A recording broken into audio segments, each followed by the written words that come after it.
Guys, welcome back to our channel. So నేను previous వీడియోలో చెప్పాను కదా, ఆస్ట్రేలియాలో హౌస్ మూవింగ్ సిరీస్ స్టార్ట్ చేస్తాను అనేసి. Here it is episode number 1. ఇండియాలో అయినా ఆస్ట్రేలియాలో అయినా మనం హౌస్ మూవ్ అవ్వాలంటే ఫస్ట్ హౌస్ సెర్చ్ చేసుకోవాలి.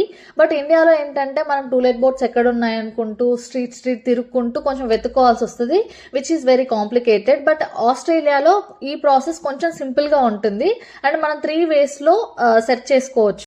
ఫస్ట్ వన్ వచ్చేసి రియల్ ఎస్టేట్ ఏజెంట్స్ అండి. ఆస్ట్రేలియాలో ప్రతిదీ రియల్ ఎస్టేట్ ఏజెన్సీ చూసుకుంటారు. హౌస్ రెంటల్ కానీ హౌస్ అమ్మాలన్నా ఏదైనా వాళ్ళే చూసుకుంటారు. ఇండియాలో లెక్క ఓనర్సే పట్టించుకోరనమాట.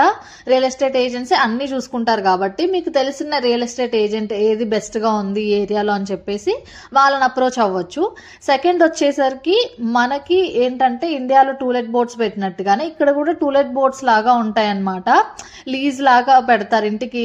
ఆ రియల్ ఎస్టేట్ ఏజెంట్స్ ఎవరైతే ఉన్నారో వాళ్ళు లీజ్ అన్నట్టుగా పెడతారు. నేను ఇక్కడ ఫోటో కూడా అటాచ్ చేస్తాను చూడండి. ఇన్ కేస్ ఆ ఇల్లు నచ్చితే అక్కడ బోర్డు మీద వాళ్ళ నెంబర్ ఉంటుంది, మీరు కాంటాక్ట్ ఇన్ఫర్మేషన్ తెలుసుకోవచ్చు అండ్ ఎంక్వైరీకి కూడా వెళ్ళొచ్చు. థర్డ్ వన్ వచ్చేసి రియల్ ఎస్టేట్ అనే ఒక యాప్ ఉంటుందండి ఇక్కడ.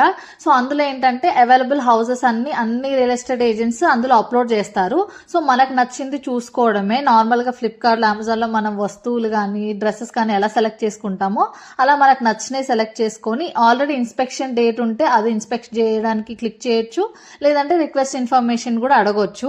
నేను ఇప్పుడు ఆ యాప్ చూపిస్తాను పదండి. ఇక్కడ స్క్రీన్ మీద కనిపిస్తుంది కదా హోమ్ సింబల్ తోటి, ఇది రియల్ ఎస్టేట్ యాప్. ఇందులోకి వెళ్ళి మనం ఉండే ఏరియా పిన్ కోడ్ కొడితే ఆ సరౌండింగ్స్ లో ఉన్న హౌసెస్ అన్ని మనకి చూపిస్తుంది. మనకి నచ్చిన హౌసెస్ మన రేంజ్ మన బడ్జెట్ ప్రకారం మనం సెలెక్ట్ చేసుకోవచ్చు. అండ్ ఆల్సో అన్ని రియల్ ఎస్టేట్ ఏజెంట్స్ వాళ్ళు ఈ యాప్ లో ఉంటారు. అన్ని హౌసెస్ అవైలబుల్ గా ఉన్నాయి ఆ రేంజ్ లో మనకి ఇక్కడ చూపిస్తారు. అండ్ ఆల్సో మనం ఇందులో ఫిల్టర్ కూడా చేసుకోవచ్చు. మనకి హౌస్ కావాలా, విల్లా కావాలా, 1 BHK 2 BHK 2 bathrooms ఉండాలి, 2 car space ఉండాలి, మూవింగ్ డేట్ ఎప్పుడు, ఎంత అమౌంట్ లో కావాలి, $300 or $400 ఇలా మనం సెట్ చేసుకునే విధానాన్ని బట్టే హౌస్ చూపిస్తుంది. అండ్ ఆల్సో ఇక్కడ రెంటే కాదు మనం కొనొచ్చు అండ్ అమ్మొచ్చు కూడా ప్రాపర్టీస్ ని. ఇలా మనకు కావాల్సిన ఫిల్టర్ అన్ని అప్లై చేసిన తర్వాత ఫీడ్ లో కొన్ని హౌసెస్ వస్తాయి మన టేస్ట్ కి తగ్గట్టు. సో అందులో మనకి ఏది నచ్చిందో అవి పిక్స్ చూసుకొని ఓకే ఇది వెల్ అండ్ గుడ్ అనుకున్నప్పుడు మనం ఈ హౌస్ ని ఇన్స్పెక్ట్ చేయడానికి రిక్వెస్ట్ చేయాలన్నమాట. నార్మల్ గా ఏంటంటే కొన్ని హౌసెస్ కి ఆల్రెడీ ఈ డేట్ లో ఇన్స్పెక్షన్ ఉంది అంటే డైరెక్ట్ మనం అక్కడ ఇన్స్పెక్ట్ అని నొక్కితే సరిపోతుంది.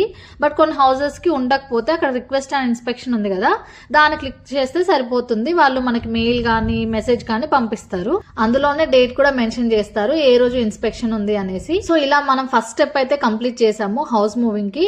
నెక్స్ట్ అయితే ఇన్స్పెక్షన్ కి వెళ్తాము. అది కూడా నేను నెక్స్ట్ వీడియోలో పోస్ట్ చేస్తాను. సో మీకు ఎలా అనిపించింది, నా ఎక్స్ప్లెనేషన్ నచ్చిందా అయితే కింద కామెంట్ చేయండి. And please subscribe to our channel. Bye guys.